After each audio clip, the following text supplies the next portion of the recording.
Nah, teman-teman, di video sebelumnya kan kita sudah buat cara-cara yang perlu dilakukan untuk membuat flowchart point of sale. Nah, di bagian ini kita akan eh, membahas tentang cara-cara yang harus dilakukan untuk membuat data flow diagramnya. Nah, sebenarnya sama mudahnya teman-teman dengan membuat flowchart, tapi perlu diingat ya, perbedaannya adalah kalau flowchart itu menekankan fisiknya ya. Saya contohkan seperti ini teman-teman. Nah, fisiknya jadi waktu di scan misalnya ya. Nah, waktu di scan, scannernya juga harus disimbolkan. Tapi kalau di data flow diagram kan enggak ya. Nah, terus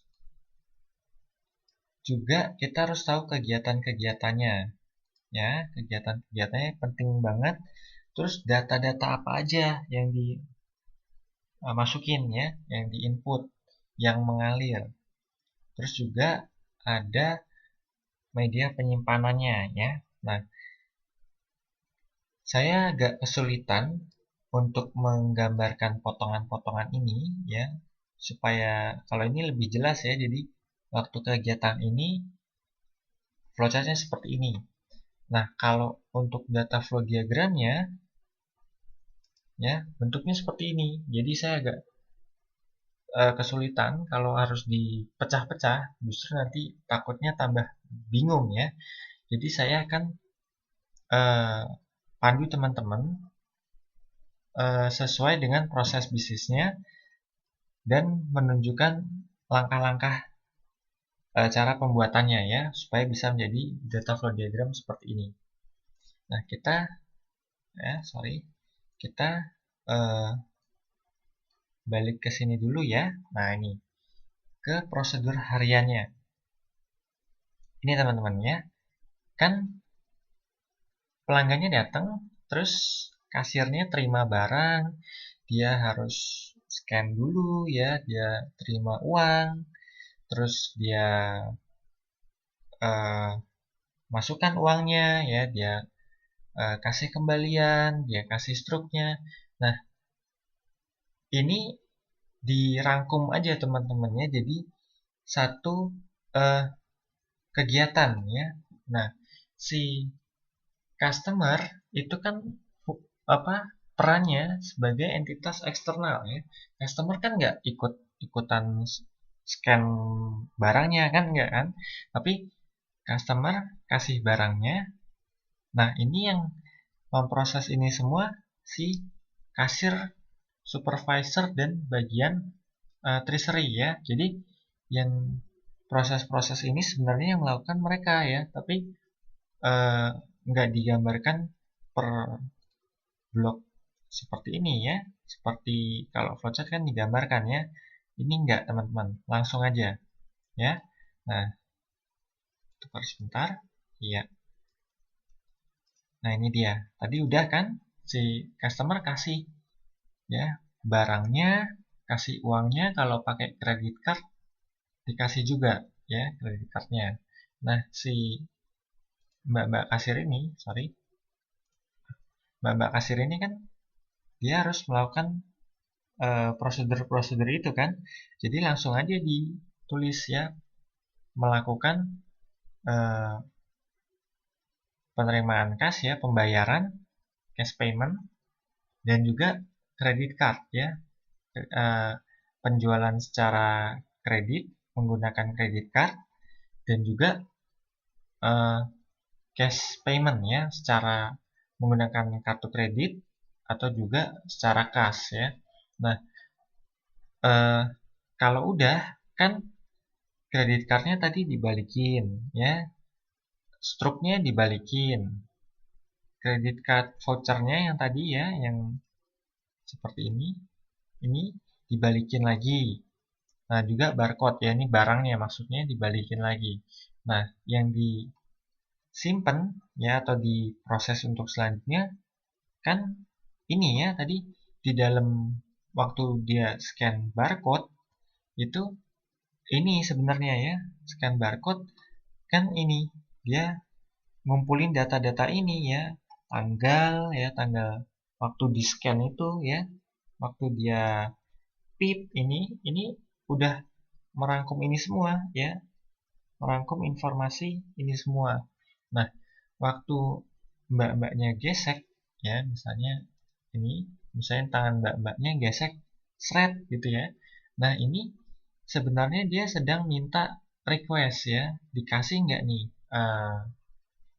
kredit ya. Nanti yang nagih uangnya ya perusahaannya ini ya, yang nagih. Jadi tetap balik ke konsepnya lagi, nggak ada penjualan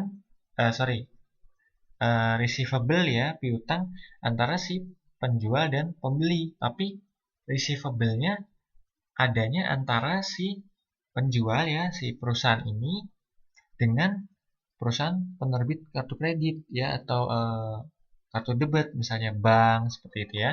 Nah, terus nanti kalau udah kan keluar ini ya, kita lihat keluar ini ya. Nah, ini artinya diterima kan? Diterima kreditnya. Jadi gambarnya seperti ini ya, mengalir, meminta terus diterima ya. Nah, terus kalau udah ini semua kan masuk ke sini ya, di update ya, inventory-nya, sales-nya, batch update. Nah, ini nggak lihat lagi yang mengerjakan eh, si mbak-mbak ini ya, si mbak-mbak ini atau komputer ya, tapi sebenarnya kan kita tahu bahwa yang mengerjakan komputer, tapi nggak digambarkan bentuknya ya, misalnya ini. Nah, ini kan kelihatan yang mengerjakan komputer ya, ada komputer operation. Tapi di bagian ini nggak digambarin ya, di data flow diagram. Langsung aja setelah proses penjualan dan penerimaan kas dilakukan, ya data-data ini fungsinya langsung untuk update semua ini, inventory, mencatat penjualan ya, dan juga list update. Nah, ini juga data-data yang mengalir ini ya. Nah, ini adanya di dalam sini, kita nggak bisa lihat, tapi kita tahu bahwa ini semua yang diproses ya. Kalau kita bisa lihat bentuk atau tampilan user interface dari programnya, mungkin kita bisa langsung kelihatan ya. Tapi kalau di sini ilustrasinya nggak kelihatan ya. Nah, setelah itu tadi kan sudah ya, sudah. Terus ganti ada pergantian kasir sama supervisor ya. Nah, ini kan tadi yang di sini ya, Nah, yang di sini kan dibawa tadi ya, dibawa sama mana tadi ilustrasinya. Nah, ini dibawa kasir sama supervisor. Ya, ini harusnya ada dua ya, ini harusnya ada dua orang ke bagian treasury. Nah, ini dibawa nih, ya yang dibawa apa ya, kas dan credit card voucher ya. Juga ini harusnya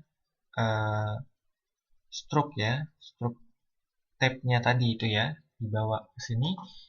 Ini teman-teman bisa tambahkan sendiri. Nah, terus mereka kan di dalam mereka merekonsiliasi kan, merekonsiliasi.